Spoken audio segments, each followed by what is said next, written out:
sa tiyan. Someday. Dapat ulo. Gusto magpusil. Ana man iyang tutok good boy, di man gud didto. Pagbuto gani nga pang, ana man iyang pagbuto ng anong tuwa ditong tinamaan sa tiyan. Diyan dapat sa ubos. Lagi. Mo gani nga iya tong giingon pang. Nalihok man yung kamot. Bugbot. Kung sa iya. Gusto di magpusil na eh. Klaro kaayo ang ana o Sa ulo lang to kay anak man na.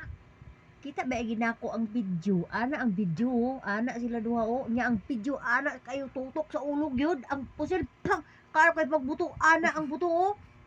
Ana ba na tinamaan balita dahil ni kuan tinamaan kasalukuyan nagpapagaling ngayon ang biktima sa tinamaan sa tiyan. Sa ulo gitutok. Tiyan ang buto. Yun sa di man tayo yung balita sa makaha. Buot. Ay, kani pong gapanan bitaw kay kailan. Di gina ko wa ginawala